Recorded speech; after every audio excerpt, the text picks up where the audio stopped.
Hey everyone, I'm Reggie, and welcome to my true crime podcast called Let's Look Further. Now, this podcast is for entertainment purposes only, and it does not have any legal dealings with these stories. You guys, I would love for y'all to check out Netflix's new true crime documentary called American Murder, Gabby Petito. I sat down and I watched it yesterday, and it left a string of questions circulating through my head. Um, and so let's just talk about the story for a second. If you're not familiar with the story of Gabby Petito, so Gabby Petito was a 22-year-old female who was killed by her fiance Brian Laundrie in late August of 2021. They were filming and exploring van life culture and traveling and seeing the countryside and the mountains and things like that. When the documentary started, I have to say, within the first few minutes, I kind of sat back and I said to myself, okay, I see where this is getting ready to go. And I pulled out a pen and a piece of paper and I immediately started writing. I don't know where that came from, but I needed to take notes. A few minutes after I started writing, I immediately started okay, let's explore some angles for this story.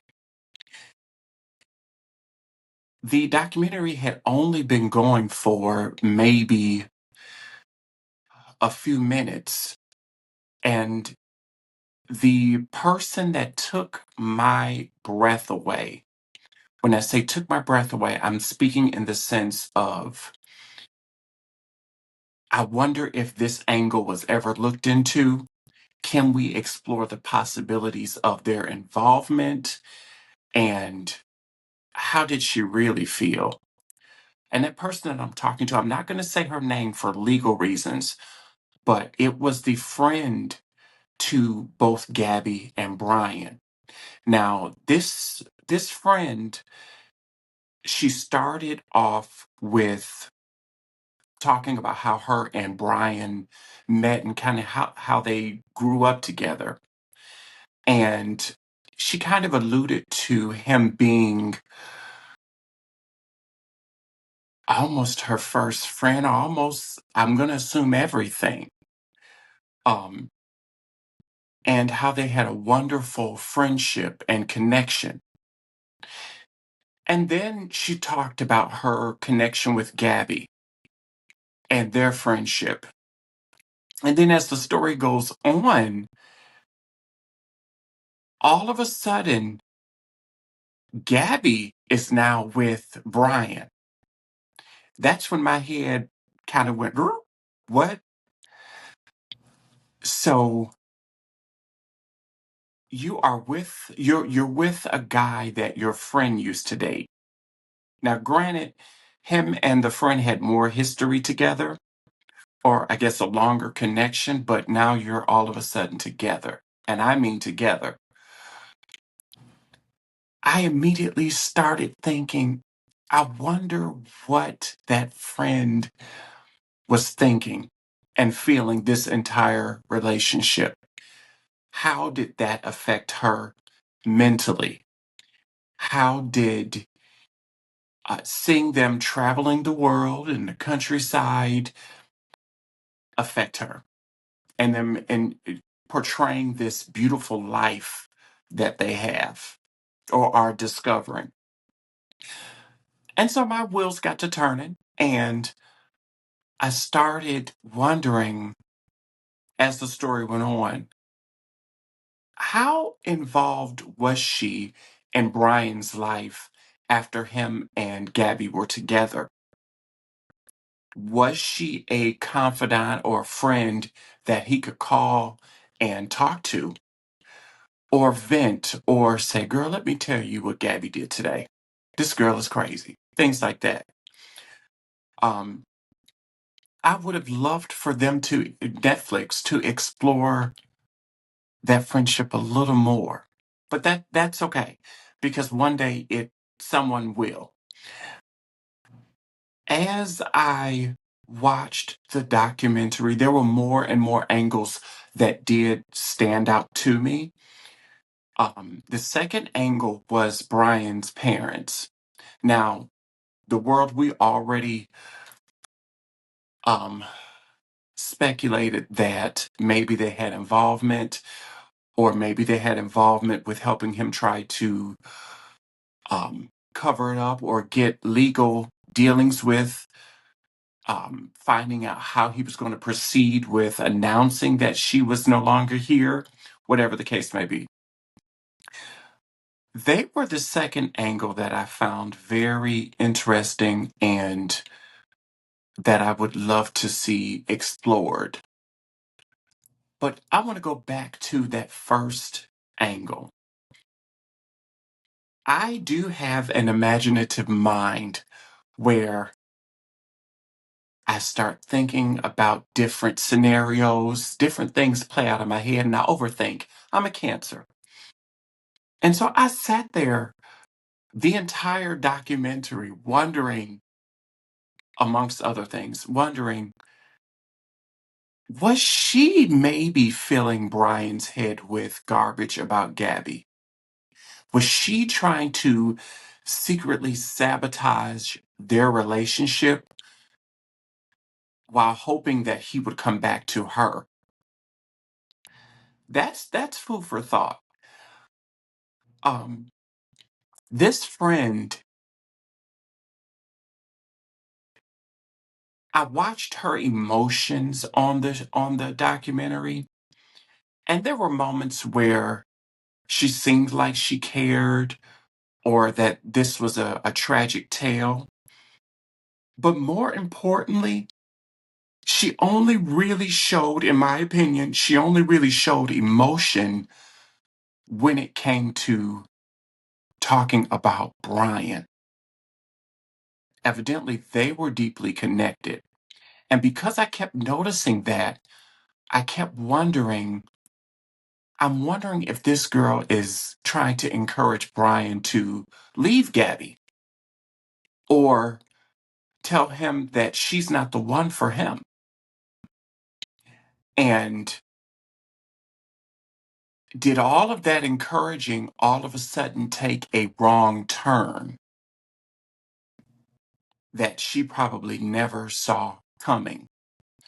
She may have thought, now this is still all in my head, she maybe was thinking, okay, they're going to have a horrible fight, and he's going to realize that everything that he needed was right here with me, and he'll leave her and he'll come back to me, and we will travel the world or do whatever it is that he wants to do. But I don't know if she was aware of his mental health status or Gabby's mental health status, and that it would go as far as it did. Now, this is just all speculation. I assumed all of this, and I was thinking it in my head as I watched the podcast. I watched her. She she was heavy with being interviewed in the beginning, and then she did come back to the screen towards the end when everyone kind of was wrapping up and talking about their emotions and how this was so tragic and how Gabby was this wonderful person. I did not feel that she was as sincere. I really didn't. I felt as though she was hurt that Brian was gone. Now, again, this is me assuming and making things up in my head. But that's just food for thought. Looking back at their relationship, how awkward would that have been to see your friend with a guy that was your beginning of life with, or love interest, or however you want to paint that. Now all of a sudden they are together. And then they are um engaged, and you didn't quite make the cut. Would you feel some type of way? Me personally, I would feel some type of way. I have been in too many scenarios and situations and stories and moments in which my friend ended up with someone that I wanted. You know, thinking back on how that made me feel, and I'm projecting a little bit, thinking on how that made me feel, deep down inside, there was always this hope that when it did not work out, hopefully they would wake up one day and realize who loved them deeply and come back home. And I wonder if that friend ever, or did she have those thoughts and those hopes of maybe Brian will come back home. He'll come back to where he belongs. Going back to the documentary, I would have loved maybe if they hire a private investigator or something like that. But I would love to know really how connected Brian stayed to that friend throughout this journey. I would love to know, especially the fateful trip that him and Gabby took. Um, I would love to know, did he contact that friend at all during those days while out on the road? Was she his source of advice and guidance? Now, the story talked, or the documentary talked a lot about the day where they were pulled over in, I believe it's pronounced Moab, Utah, and how someone phoned 911 because they allegedly saw Brian slapping Gabby. And so police were called and they responded to the scene, and they questioned both of them, but they were more on Brian's side. They painted him as the victim. And in the documentary, it was stated, and I quote, "You're a victim of assault or domestic assault." That's what one of the officers said to him. I wonder, after they separated the two for the night and they sent Brian to the hotel, did he reach out to that friend and tell her what had happened? I would have loved to just been a fly on the wall in that room if they have had that conversation.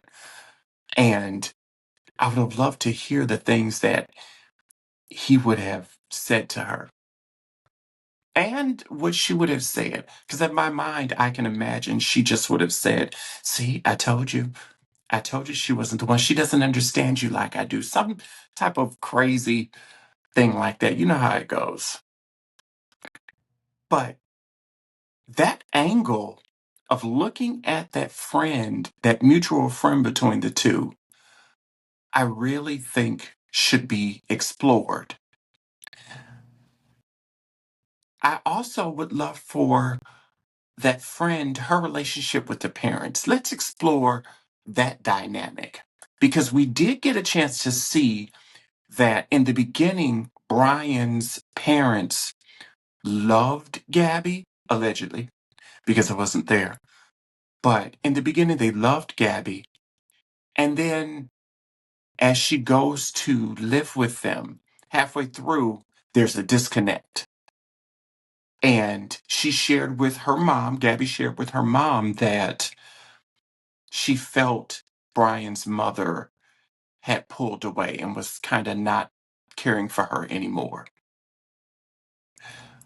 I would have loved to see what was Brian's mother's reactions and interactions like with that friend, that mutual friend.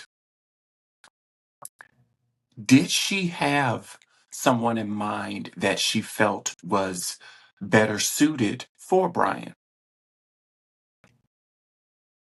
Did she ever actually like Gabby? Or did she change her mind when she saw that Gabby had a mind of her own and that she was not easily persuaded and controlled? I also would have loved, what I would love for the story or the information between Gabby and that mutual friend. Did these two keep in contact over the course of her and Brian's relationship? Now, the documentary does go on to talk about Gabby having other friends. And as her and Brian got heavier into their relationship and they started getting their van life information or van life together, or the logistics on how to do it and when and what and why, the friends did say that Gabby kind of pulled away from them. Now, of course, they blame Brian for that.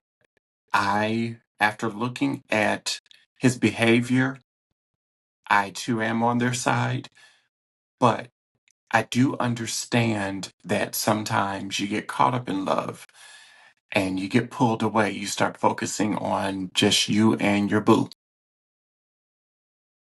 And your friends kind of take a back burner.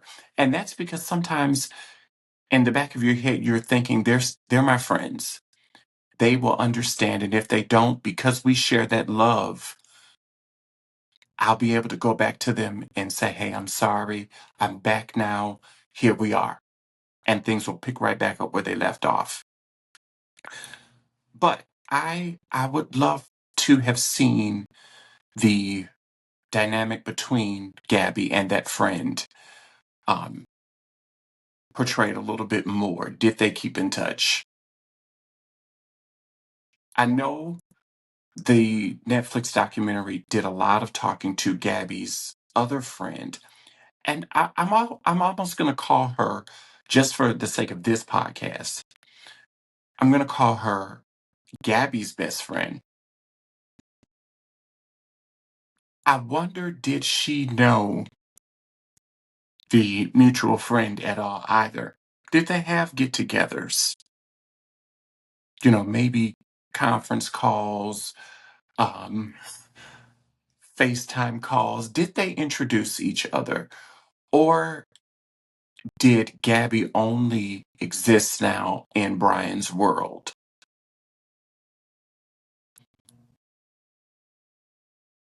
That's what I was thinking. All of that was going through my head this entire documentary. I wanted to jot down the facts and I knew off rip that I wanted to talk about this story. But as I was jotting down the facts of the story, I couldn't help but see different angles